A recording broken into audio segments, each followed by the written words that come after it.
Good morning, good afternoon, and good evening, everybody. Thank you for tuning in to another Supatease video. And there is another update, a round of class tuning adjustments and PvP improvements for the second season of Midnight. And we have Blizzard actioning one of their employees involved in a very viral controversy at the moment to cover in today's video. So thank you guys very much for tuning in. If you want to make sure that you stay up to date with news related to World of Warcraft and educational and entertaining content, then smash that subscribe button. Your support is greatly appreciated. So it is July 23rd, and I'm going to be honest, this pacing of changes is exactly what they're going to need to be doing to be able to achieve what their goals and aims are for this next patch so that it's ready to go as soon as it touches the hands of the player. So I do actually like that it seems like almost every day or almost every other day we are seeing increasingly more class tuning adjustments. So for Restoration Druids, they've fixed an issue where Abundance bonus critical strike chance to regrowth was not working correctly. So just straight up bug fix. They fixed an issue where the Abundance effect would not be properly extended by Flourish, and regrowth healing has been nerfed by 20%. However, do note that Resto Druid has been pretty much buffed every single patch note build up to this point. So a minor pullback on regrowth, like you say, oh, 20%, that seems big. That's probably pretty minor given everything else that's happened to it. For Preservation, they fixed an issue where Consume Flame healing was not being increased by Grace Period or similar effects. Fluttering Seedlings healing is now also increased by Titan's Gift, so bug fixes to amp up Preservation's throughput. For Beast Mastery Hunter for Dark Ranger, they fixed an issue where Through the Eyes was not properly increasing Withering Fire's damage, so massive bug fixes. This is something that they said they wanted to work on also from the previous patch where everything just kind of like fell apart and stopped working, so I'm not surprised to see more bug fixes in this. Particularly for Marksmanship, they fixed an issue where applying Spotter's Mark rapid fire after rapid fire had finished channeling, but before all of its projectiles had reached the target, would improperly consume the Spotter's Mark rapid fire debuff. Fixed an issue where casting Aim Shot twice in a row while talented into Aspect of the Hydra incorrectly prevented the second cast of Aim Shot from being able to cause a Deathbringer proc from the Death Blow talent. These are some pretty core like mechanics that are going to be working correctly. Fixed an issue where secondary aim shots from the Aspect of the Hydra talent would incorrectly consume the Deathbringer buff from the Deathblow talent, and fixed an issue where Explosive Shot was incorrectly damaging the primary target of Explosive Shot with the explosion damage. So it's supposed to be just only AoE and not single target, it looks like. For Dark Ranger hero talents, they fixed an issue where Through the Eyes was not properly increasing Withering Fire's damage, so they did that for all the Dark Ranger hunters. For Survival, they fixed an issue where Raptor Strike could cause Sentinel's Mark to be applied to a target that was not your currently selected target. If you do not have a target selected when Raptor Strike or Raptor Swipe hits, a target hit by Raptor Swipe will be chosen. Okay, so if it's the upgraded version that AoEs, it'll automatically apply one, but if you did, basically you're just not going to have it randomly go on random targets. Fixed an issue where Outland Venom was not properly applied by various periodic effects from either the hunter, their current pet, or other summons from the pack leader hero talents. Fixed an issue where Mastery Spirit Bond incorrectly affected some summons from the pack leader hero talent twice. Ooh. I wonder if that was giving you damage reduction, like too much damage reduction? Was this double dip? That seems pretty massive. If it was double dipping on damage reduction and giving you too much, that seems pretty huge. In like initial assessment here.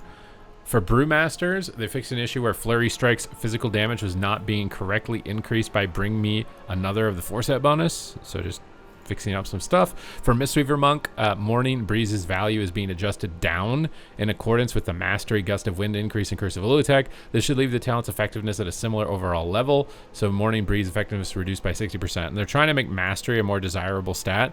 I feel like this is something that maybe they should take into serious consideration as far as people's ability to multi-spec and make ults and reroll, is that some specs, you know, one stat's just way better, right? So like you stack haste, but mastery is terrible.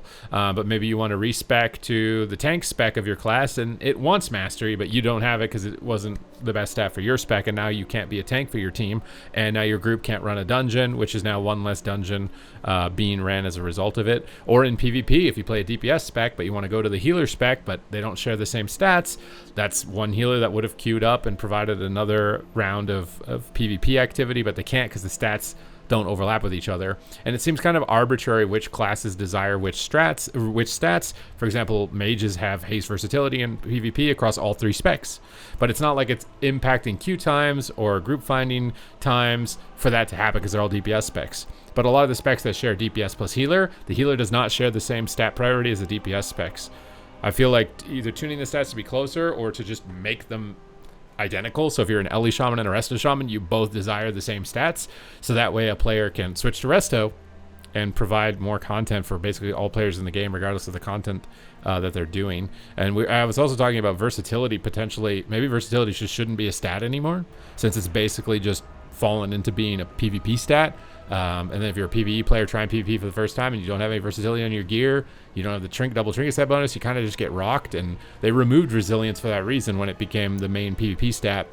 And although versatility is usable, it is BIS, but for a very minor amount of specs in PvE. I feel like it just is kind of like a gatekeeping stat as far as transitional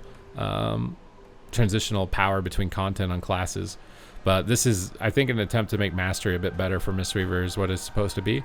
For Holy Paladins, they are happy with the rotational impact of the set bonus, but it has also caused the spec to be more mana efficient than intended. So we're adding an effect that increases the mana cost of Holy Light to the set bonus and also increasing Holy Paladins' overall output alongside this adjustment to compensate for the change. We'll keep a watchful eye on where gameplay lands from here and make further adjustments. So the 4 set will additionally increase Holy Light's mana cost by 60%, but they are also buffing your healing by 5%. For Discipline Priest, Apex Talent, Master of Darkness, Void Shield Absorption increased by 3%. The 3% guy strikes again. What's interesting, though, about this one is they were just recently nerfing Void Shield a lot, so this is a bit of a turnaround for that. And then this final post on the update is that they are increasing the Spoils of War buff, which is a buff that comes in later in the season, which increases conquest gains. It was previously at 30% more conquest. It's going to go up to 50.